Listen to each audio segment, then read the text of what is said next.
Recently, I was having a clear out of old phones, and someone I know was actually in need of something a bit decent, an upgrade from a Nokia actually, and it was at this point I found probably the best phone I've ever actually owned. This right here is Google and Motorola's Nexus 6, and just before I ship it off to Ireland, I thought I'd take one last look at the phone that I used for absolutely years and years. Released in October of 2014, this was actually a decently affordable phone a few months after release, with quick price cuts down to around £355 and around $380, around that sort of region. And for that kind of money, you are getting a phone that aspired to be overkill in every way imaginable. It has a huge 6-inch 1440p 16:9 AMOLED screen, powered by a top-of-the-line Snapdragon 805 CPU, 3GB of RAM, and an Adreno 420 graphics chip, with all of this being powered by a battery that is slightly larger than 3200 mAh. One of the weakest areas on the phone actually was the camera, but even then it was still pretty capable. It can record video up to 4K 30fps and is actually Gcam capable, so you can have HDR plus and all things like that going on. And honestly, it was slow, it did take a little while to process, but the results are actually pretty damn surprising over half a decade later. But what does this all actually translate to in terms of performance in the real world? The phone hasn't received any updates for a long old time now, with Google dropping support a few versions back when I was still using this phone every day. The thing is, the final version of Android that was on this phone was pretty limited, had a few bugs and major battery drain issues. Honestly, it wasn't great on the stock ROM. All in all, another case where a phone is just sort of abandoned because they just assume people don't care. But that doesn't matter all too much for the Nexus series of phones, where really it's all about the community ROMs and all that open source potential going on. Now, I'm not going to go into the in-depth stuff here, mostly because I don't have too long to actually film this video because it's got to go in the post later today, and I've thrown it all together as quick as possible. But I have flashed the latest version of CR Droid, which is based on Android 10, and I did run into a few issues doing this. I ended up having to flash it from a USB drive with an SD card stuck in it, which is probably down to a few partition issues with the latest version of Android 10, but other than that, I had no issues using it whatsoever. It did actually start installing then. All in all though, seems to be a great way for a ROM to be installed if you actually need to install a ROM on this phone. I don't know much else for why I need to do this, but anyway, I'll throw a link into the description for the ROM I'm using. Given I had the entire day to essentially see what the Nexus 6 was like to use, I decided to stop actually carrying around my usual Pixel 4 and go back to the phone that I hadn't really used in a long old time. And one of the first things that really hits you is the sheer size of this phone. It is an absolute unit of a device, and probably one of the reasons I'm more of a fan of smaller phones nowadays, because you can actually hold them.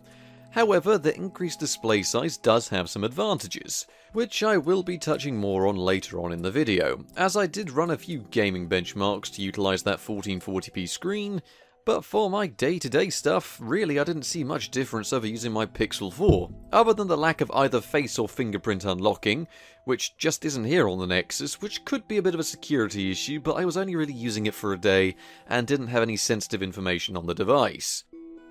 One of the first issues I found with the size of the phone was actually getting it into a holder to use in the car. It did work, and it did stay stable in this ultra value Asda phone holder that I probably bought from a fiver a few years back now, and it worked well as both GPS and for audio, and I was using Bluetooth to pair it to my stereo, which arguably worked even better than the Pixel 4 did, which has a strange bug where a few moments you end up with a hitching when the audio is about to start playing. It just happens from time to time, and it didn't happen at all with the Nexus 6. And, you know, just one of those things that just happens with Bluetooth. It also happens that I can also plug things into the aux port, something I can't do on my current phone. However, for going around, it did work alright, and it actually was useful to use as a phone, something it does actually still excel at. As a media device, I was fully able to use all the apps that are out today, as although the Nexus 6 might be a 32-bit device in a 64-bit world, most applications will install perfectly fine with the latest versions, whether or not you want to use the standard Google Play Store, or just manually install the APKs, both tend to work. There are a few instances with programs like the Dolphin emulator, where you'll have to trawl back for an older 32-bit version of the app to even make it launch.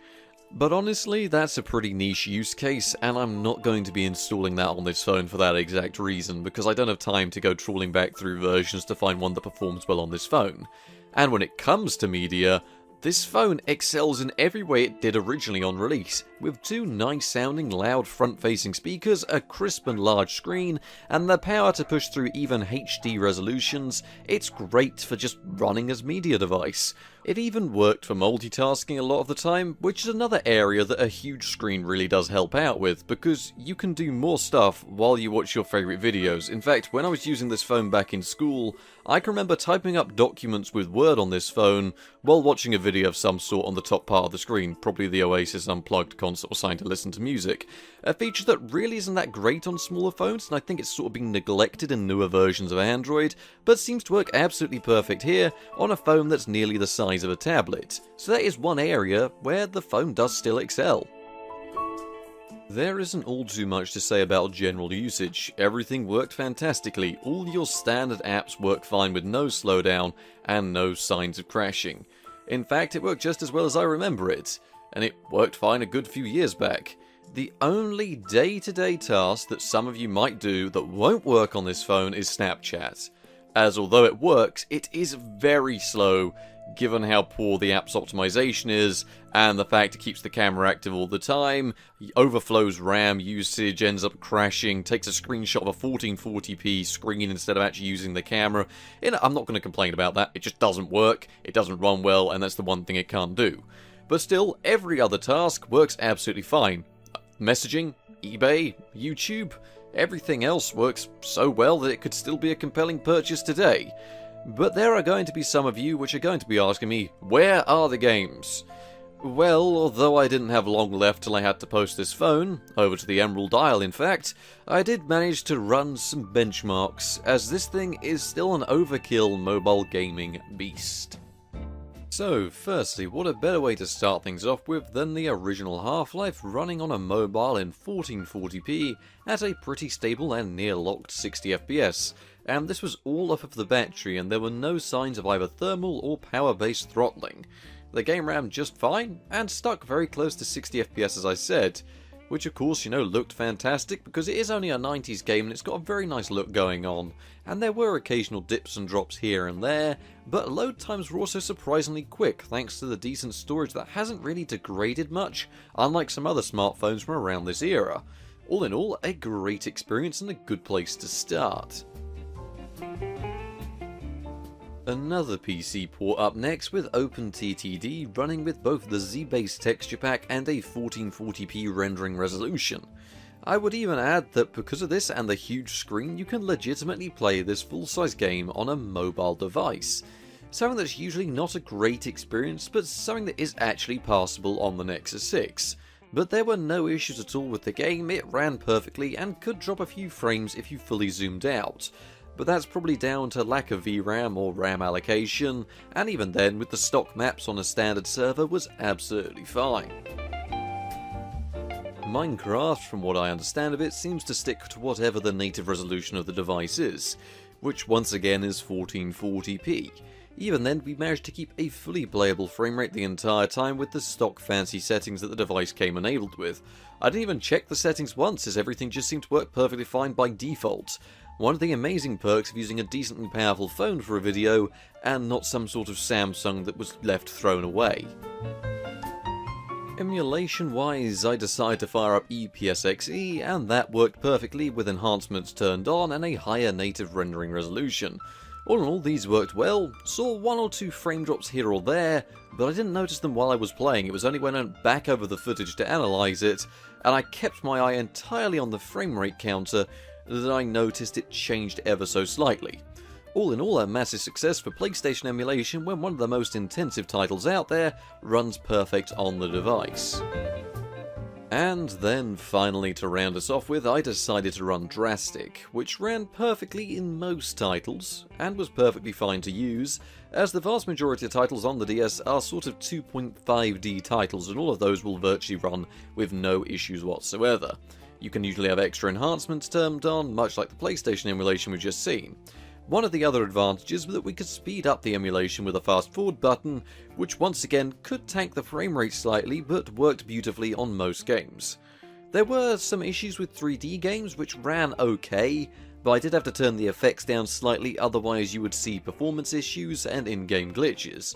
So as long as you didn't mind actually having any fancy settings, you've essentially got an entire DS in your pocket on your phone, which is actually pretty impressive considering the age of the device.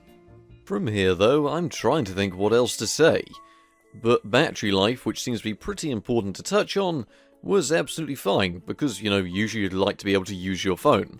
See, the Nexus 6 suffers with a less than ideal micro USB port, and it tends to get worn quite quickly, and it likes to be left alone while you charge it. Still, probably around 2, maybe 3 years ago now, I did change the battery on this phone. I did it myself, it's not a huge job. So it's not the newest of batteries in this phone, but it's not the oldest of them either. And all in all, this entire video was filmed on around 52% of the phone's capacity. That includes installing a new OS, using it for half a day, running a load of games and benchmarks. Oh, and of course I did a bit of photography while I was out and about, just to put into perspective the type of camera quality you can expect. So sit back, relax and enjoy as we see what the Nexus 6 can do when I just pointed at things and pushed the shutter button.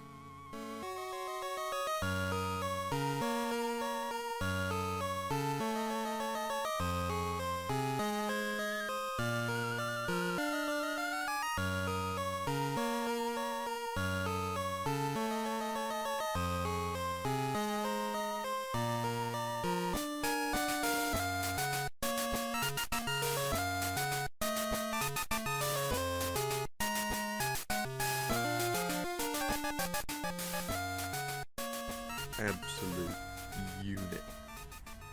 Look at them little legs go. He just waddling. So, there we go, the Nexus 6 fully tested in a day. And honestly, it was a really good phone. And I didn't run into many issues at all when using it, other than the ones I mentioned earlier in the video. No, it wasn't as quick, and no, the camera wasn't as nice as the Pixel 4. But what exactly are you going to expect from an old flagship? The main area that annoys me is the lack of USB-C, which is respectable given the age of the device, and of course the lack of a fingerprint scanner, which of course does annoy me a little bit when you think it's just so convenient to unlock a phone with a fingerprint scanner. To round off, with a few tweaks and the latest version of Android and a semi-new old battery, this is genuinely the best phone that I've ever reviewed on the channel. And I'd be more than happy to still use it today, honestly, because I had no issues using it for anything. So I hope the Meg enjoys this phone when he gets it, when it at least arrives. It's got to go quite a distance.